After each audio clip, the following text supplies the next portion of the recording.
India invited to G7 summit in Canada. Recently India को Canada के अंदर होने वाले जी समिट में इन्वॉल्व होने के लिए इनवाइट किया गया है।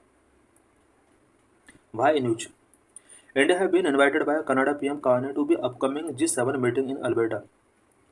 कनाडा पीएम कार्नी के द्वारा इंडिया को G7 की अपकमिंग मीटिंग में इन्वॉल्व होने के लिए इनवाइट किया गया है। Canada PM defends his plan to invite India to G7, says India is the fourth largest economy. Canada PM ने कहा है कि इंडिया अब फोर्थ लार्जेस्ट इकोनॉमी बन चुका है और इंडिया को G7 के लिए इनवाइट किया जाना चाहिए। About G7 nature. The G7 is an informal grouping of advanced democracies which meet yearly to coordinate global economic policy and address other transitional issues such as climate change, mitigation and conflict, etc. G7 एक informal grouping है advanced democracies का जिनका yearly meeting होता है so that global economic policies को coordinate किया जा सके एंड अदर ट्रांसनेशनल इशूज को एड्रेस किया जा सके such as climate change, mitigation and conflicts. Genesis established in 1975 in response to economic and financial cooperation due to energy crisis। 1975 के आसपास एनर्जी क्राइसिस बहुत ज़्यादा आया था और उस क्राइसिस के during economic and financial cooperation को बूस्ट करने के लिए G7 इस्टेब्लिश किया गया। Its working the G7 have no permanent structure. Its rotating presidency set the agenda annually. G7 का कोई परमानेंट स्ट्रक्चर नहीं है, इसका रोटेटिंग प्रेसिडेंसी ही एनुअली एजेंडा सेट करती है। The G7 summit ends with a communique detailing political commitment. G7 का summit जो एंड होता है वो एक डिटेलिंग पॉलिटिकल कमिटमेंट के साथ होता है।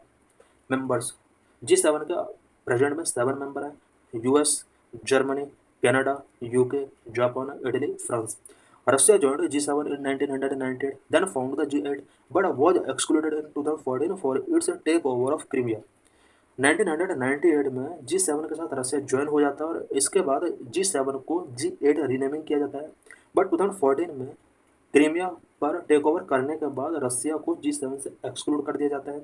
The European union is not a member of the G7 but attends the annual summit. European union G7 का मेंबर नहीं है बट एनुअल समिट जितने भी होते हैं G7 के उसको अटेंड करता है। G7 countries in number. G7 countries की क्या पावर है globally? 40% of the global economy and 10% of the world's population lives in G7 countries. G7 countries पूरे वर्ल्ड का 40% ग्लोबल इकोनॉमी को कवर करते हैं। बात अगर पॉपुलेशन की जाए ओनली 10% पॉपुलेशन ही इन कंट्रीज के अंदर है। 36% of global power generation capacity. Global power generation capacity का 36% कैपेसिटी G7 कंट्रीज के पास है। 30% of global energy demand. Global energy demand का 30% इन कंट्रीज के अंदर है। 25% of global energy related to CO2 emission. Significance of G7 and current geopolitics. Current geopolitics में G7 का क्या सिग्निफिकेंस है? G7 play a central role in global governance. Global governance में G7 एक सेंट्रल रोल प्ले करता है। AI governance, tax governance. AI governance में किस तरह से G7 एक सेंट्रल रोल प्ले करता है? Global partnership on AI for AI governance was proposed in 44th G7 summit 2018। AI governance के लिए 44th G7 समिट जो कि 2018 में हुआ था, यहाँ पर पहली बार global partnership on AI propose किया जाता है। Towards regulating AI, Hiroshima AI process initiated at G7 summit in Hiroshima is a significant step. Hiroshima Japan के अंदर भी G7 का समिट हुआ और इस समिट के ड्यूरिंग एक सिग्निफिकेंट स्टेप लिया गया AI को रेगुलेट करने के लिए, Hiroshima AI process. Tax governance में किस तरह से G7 एक सेंट्रल रोल प्ले करता है? The financial action task force FATF was established in 1989 by the G7 to examine and develop measures to combat money laundering। Money laundering combat को examine करने के लिए एंड मेजर्स डेवलप करने के लिए 1989 में G7 कंट्रीज के द्वारा financial action task force establish किया जाता है। Number act as a defender of the rule based international system. G7 countries internationally एक रूल बेस्ड इंटरनेशनल सिस्टम चाहते हैं। Number 3, a platform to discuss and resolve prominent international crisis and disputes.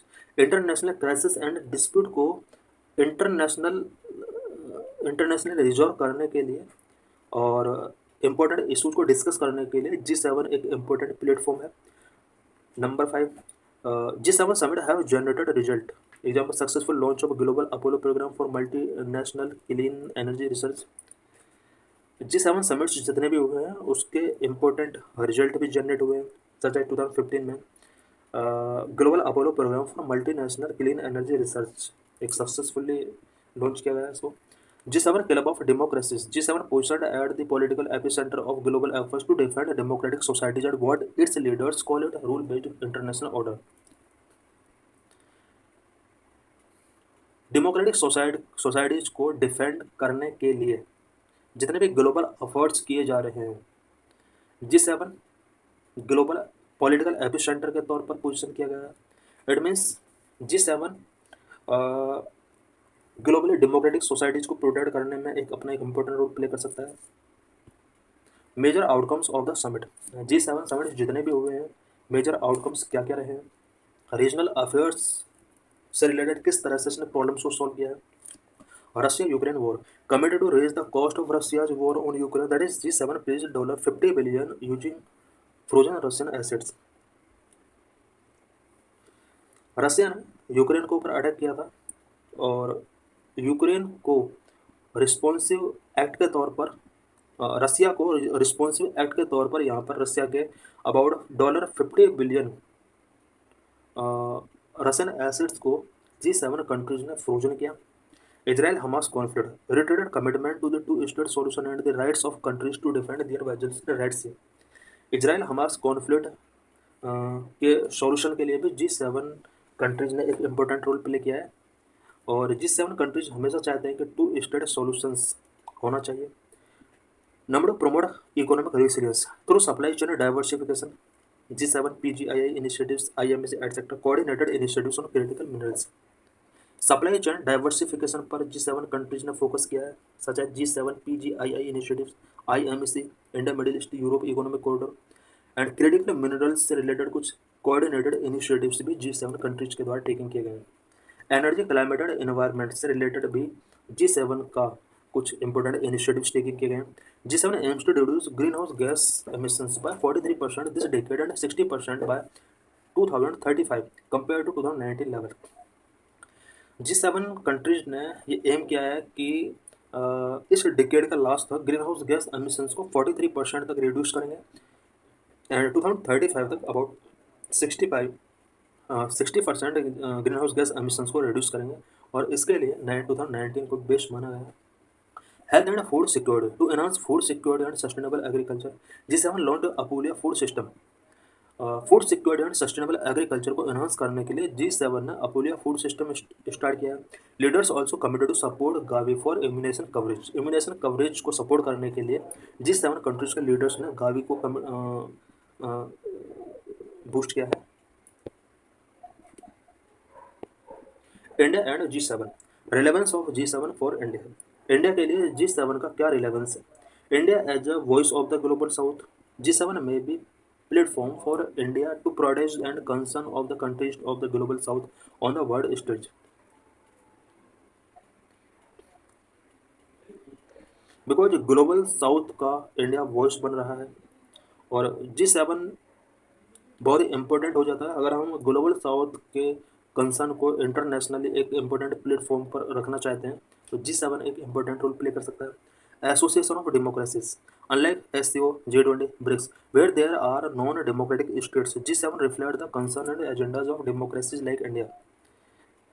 India other groups का भी member है such as SCO, G20, BRICS, but ये countries fully democratic countries नहीं है। G7 countries fully democratic countries है और democratic countries such as India के agendas को बेटर तरीके से कंसर्न G7 कर सकता है। For India the outreach session of G7 meeting has always been an important platform to showcase its outlook and achievement to the world. India के लिए G7 का जो आउटरीच सेशन होता है मीटिंग के बाद ये एक इम्पोर्टेंट प्लेटफॉर्म होता है सो दैट अपने आउटलुक एंड अचीवमेंट को वर्ल्ड के सामने शोकास किया सके। Number 3, G7 platform give India the opportunity to meet global leaders and set priorities, global leaders के साथ मीटिंग के लिए एंड अपने प्रायोरिटीज को सेट करने के लिए G7 इंडिया को एक प्लेटफॉर्म गिवन करता है। Significance of India's participation in G7 as potential future member, India का अगर G7 में पार्टिसिपेशन हो जाता है तो इसका क्या सिग्निफिकेंस है? Frequent invitation, India frequent invitation to G7 summit indicate its growing importance in global affairs. India has been invited 11 times. India को फ्रीक्वेंटली G7 के द्वारा इन्वाइट किया जा रहा है, अभी तक 11 टाइम्स इसको इन्वाइट किया जा चुका है। India is growing economic and military power make it a potential future member, because India का economic and military power continue grow हो रहा है और पॉसिबिलिटी है कि G7 इंडिया को अगेन एंड अगेन इन्वाइट करेगा। India have surpassed Japan becoming the world's fourth largest economy. Recently India ने जापान को सरपास किया है और अब इंडिया फोर्थ लार्जेस्ट इकोनॉमी बन चुका है। फर्स्ट पर अभी भी यूएस है, second China, third Germany and fourth number पर इंडिया, फिफ्थ नंबर पर जापान है। As a responsible democratic power India offers an alternative to China in representing emerging economies. एक रिस्पॉन्सिबल डेमोक्रेटिक पावर के रूप में इंडिया अदर कंट्रीज के लिए China का एक ऑप्शन प्रोवाइड कराता है। Indian inclusion help G7 better understand and engage with the global south perspective. India अगर G7 के साथ इंक्लूड हो जाता है तो यहाँ पर ग्लोबल साउथ पर्सपेक्टिव को बेटर तरीके से अंडरस्टैंड किया जा सकता है G7 कंट्रीज के द्वारा। The focus on the global south started with 49 7 in Japan. India G20 chairmanship members complement its G7 participation bridging developed and developing world interest। India because G20 का chairmanship किया है और इसको कॉम्प्लीमेंट करने के लिए G7 का पार्टिसिपेशन इंडिया के लिए जरूरी है, so that developed and developing world के इंटरेस्ट को ब्रिज किया जा सके।